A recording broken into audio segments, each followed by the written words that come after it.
ஏன்னா முதல்ல எடுத்த இடம் பார்த்தீங்கன்னா வந்து கதிர்காமம் தான். அதுக்கு முன்னாடி கடல் கிடையாது, நல்லா புரிஞ்சுக்கணும். இப்போ தான் கடல் வந்திருக்கு. அதுக்கு முன்னாடி தமிழ்நாடு தென்னாடு அதுதான். தென்னாடு சார்ந்து தான் வந்து நம்ம தமிழ்நாடு, கேரளா இதெல்லாம் வந்து தென்னாடோடு சார்ந்து இருக்கிறது தான். சரிங்களா?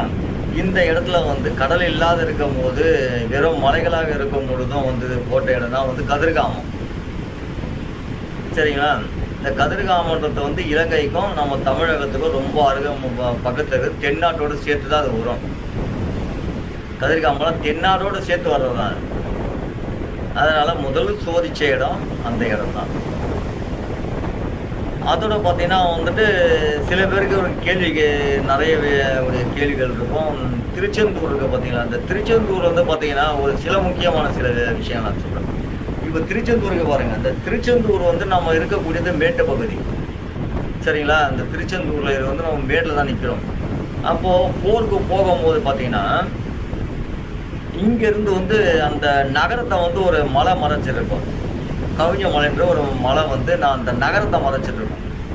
அப்போது வந்து நம்ம படை வீரர்கள் சொல்லுவாங்க வந்துட்டு இந்த நகரத்தை வந்து மலை மேலே ஏறி நம்ம போனோம்னா நம்ம படை வீரர்கள்லாம் ரொம்ப கழிச்சு போயிடுவாங்க.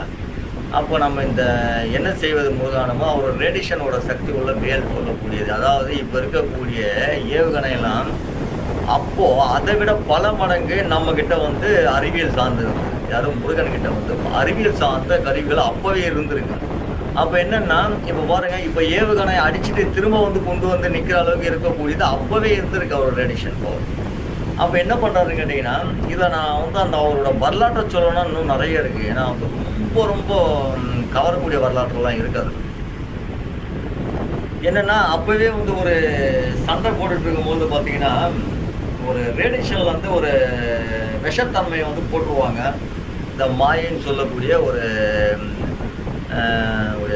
அவங்களோட சூரபத்மனோட ஆதரவுன்னு சொல்லக்கூடிய, ஏன்னா வந்து மாய் என்பது வந்து சூரபத்மனோட தாய். ஏன்னா அவங்க வந்துட்டு சூரபத்மனோட இல்லை, அவங்க வேறு ஒரு நகரத்தில் இருக்காங்க. ஏன்னா நாம் வந்து அதை நாம் அப்படி எடுத்துக்க முடியாது. என்ன காரணம்னு கேட்டிங்கன்னா, மாயை என்பது வேறு நகரத்தில் உள்ளவங்க. அப்போ வேறு நகரமாக தான் நம்ம எடுத்துக்கணும். அப்போ அவங்க என்ன பண்ணாங்கன்னா அவங்க வந்து கேட்குறாங்க. கேட்கும் போது அவங்க ஆயுதங்கள் அவங்களோட பானம்ன்றோட ஆயுதம் கொடுக்குறாங்க. அந்த ஆயுதத்தை வந்து கொண்டு வந்து இங்கே போட்டோம்னா வந்துட்டு எல்லா மனிதர்களும் வந்துட்டு மயக்கடிச்சு அவங்களோட இதை வந்துட்டு காலமாயிடுவாங்க. அதுக்கப்புறம் வந்து நம்ம அந்த நாட்டை பிடிச்சிடலான்னு சொல்லிட்டு சூரபத்மனோட தரப்புல இருந்து வருது. அப்போ மாயை கொடுக்கக்கூடிய அந்த ரேடியேஷனை பவர் கொண்டு வந்து நம்ம என்ன பண்ணுறோன்னு கேட்டிங்கன்னா வந்து நம்ம இருக்கக்கூடிய கடல் இருக்கக்கூடிய இடத்துல சண்டை நடந்துருக்கு. அங்கே போடுறாங்க. போடும்பொழுது முருகப்பெருமானை கவனிக்கிறாரு. கவனிச்சோன்னா அவர்கிட்ட இருக்கக்கூடிய ஆயுதத்தை திரும்ப அனுப்புகிறாரு. அனுப்பும் போது என்னன்னா மயக்க அடித்தவங்க அத்தனை பேரை எழுதுக்கிறாங்க. ஏன்னா அப்போவே இந்த ஆயுதங்கள் அந்த காலகட்டத்திலே இருந்தது. எது இப்போ இருக்கக்கூடிய அணு ஆயுதம் சொல்லக்கூடிய காலகட்டங்கள்லாம் அந்த காலத்துலேயே அந்த மாதிரி ஆயுதங்கள் வந்து பயன்படுத்தியிருக்காங்க முருகன் காலத்திலேயே. இன்னொன்று நான் சொல்லணும்னு கேட்டிங்கன்னா, முருகன் காலகட்டத்தில் கடல் வருது. என்ன காரணம்னு கேட்டிங்கன்னா, இந்த ரேடியேஷன் பவர் எல்லாம் பார்த்தீங்கன்னா ஆயுதங்கள் போட்டு அடிச்சிருக்காங்க. எல்லா ஆயுதங்களும் வந்து பார்த்தீங்கன்னா அந்த இடத்துல இந்த இடம் வந்துட்டு விஷத்தன்மை வந்து பூமிக்குள்ளே வந்து இது அப்படியே போச்சுன்னா விஷத்தன்மை ஆகுன்றதுக்காக என்ன பண்ணால் அந்த மக்களால் வந்துட்டு இதுக்கான ஒரு பிரச்சனைகள் வந்து அதிகமாகும். மக்களுக்கு அந்த ரேடியேஷன் தாக்க ஆரம்பிச்சுன்னா மக்களால் வந்து சிறப்பாக வந்து இருக்க முடியாதுன்றதுக்காக என்ன பண்ணாங்க, கடலை உருவாக்குறாங்க. கடல் வந்துட்டு தன்னால் வந்தாங்க இல்லை உருவாக்கப்பட்டது தான், முருகன் காலத்தில் உருவாக்கப்பட்டது தான் அது. அப்போ என்ன பண்ணுறாங்க கேட்டால் கடலை உருவாக்குறதுக்காக எங்கெங்கெல்லாம் போர்கள் நடந்தது அந்த இடத்துல வந்து கடலை உருவாக்குறாங்க. அந்த கடல் உருவாக்கப்பட்டது தான் இப்போ இருக்கக்கூடிய கடல்கள் எல்லாமே. ஏன்னா கடல்கள் உருவாக்கக்கூடிய இடத்துல எல்லாமே பார்த்தீங்கன்னா வந்து ரேடியேஷனோட சக்தி இருக்கும். ஏன்னா வந்து ஒரு விஷத்தன்மையை வந்துட்டு ஒரு உப்பால் தான் வந்துட்டு முடிக்க முடியும். சரிங்களா? அந்த ஒரு ரேடியேஷன், அதாவது அங்கே இருக்கக்கூடிய விஷத்தன்மை வங்க விஷங்களை வந்துட்டு உப்பால் மட்டும்தான் அதை முடிக்க முடியும். உப்பால் மட்டும்தான் விஷத்தை வந்துட்டு இதுவாக இருக்கும். அதை மாதிரி வந்துட்டு அந்த திருச்செந்தூரில் நடக்கப்பட்ட அந்த போர்னால் ஏற்பட்ட அந்த காரணத்தால் மக்களுக்கு எந்த ஒரு விளைவுகளும் வந்து தவறான விளைவுகள் ஏற்படக்கூடாதுன்றதுக்காக உருவாக்கப்பட்டதான் கடல். அது முருகன் காலகட்டத்திலாம் ஏற்படுது. சரிங்களா? அந்த மாதிரி நிறைய வரலாற்றுகள வந்து நம்ம சொல்லிட்டு போனோம். ஒரு ஒரு கதைய அவங்களோட வழிகள சொல்லிட்டு போனா நெறைய சொல்லிட்டே போலாம். அந்த அளவுக்கான முருகன் வந்துட்டு உலகத்துக்கு கடவுள் அவர். சரிங்களா? உலக கடவுள் அவர். முருகன்றவர் வந்து உலக கடவுள். அதனால வந்து நம்ம சொல்லி முருகன பத்தி நம்ம எவ்வளவு சொன்னாலும் சரி, சொல்லிக்கிட்டே போலாம். முருகன் தான் வரலாறு. சரிங்களா? நீங்க எங்க கண்டுபிடிச்சாலும் அந்த முருகன் வந்திருப்பாரு.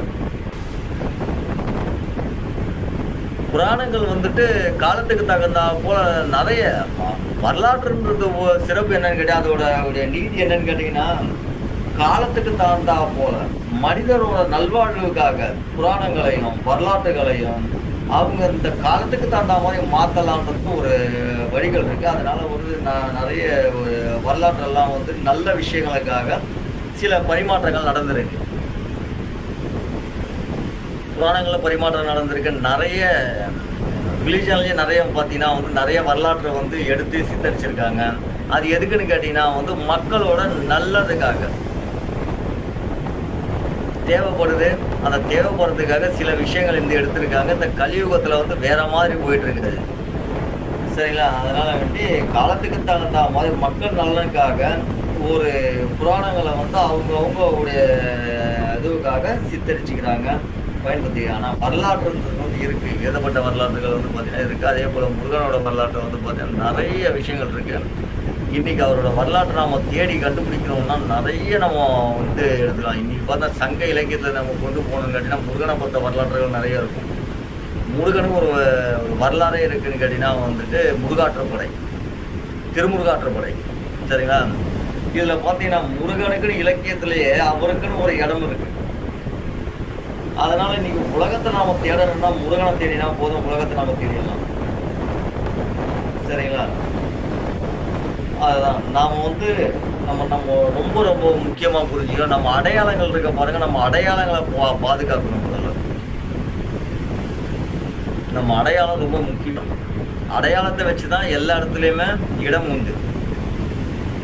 சரிங்களா? இன்னைக்கு ஒரு அடையாளம், நாளைக்கு ஒரு அடையாளம், நாளைக்கு ஒரு அடையாளம்னா அவங்க வந்து யாரும் நம்ப மாட்டாங்க. உன்னோட அடையாளம் இதுதான்னா இந்த அடையாளத்தை வச்சுதான் நீ யாரு, உன்னோட குணம் என்ன, உன்னோட தோற்றம் என்னன்றது ஒருத்தரோட அடையாளத்தோட இதிகாசத்தை வச்சுதான் வந்துட்டு கண்டுபிடிக்க முடியும். சரிங்களா?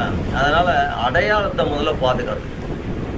நீங்க தமிழரா, தமிழரோட அடையாளம் என்ன? சிவன் முருகனா, முருகனை பாதுகாத்துங்க, சிவனை பாதுகாத்துங்க. அதான் உங்களோட அடையாளம். சரிங்களா? இது ரொம்ப முக்கியம். இன்னொரு விஷயம் நம்ம சொல்லணும்னா, நீங்க அந்த கேள்வி கேட்டது நான் நிறைய சொல்றேன். இந்துக்கள் வேற, தமிழர்கள் வேற இல்லை. அதை நம்ம புரிஞ்சுக்கணும். சரிங்களா? தமிழர் என்ன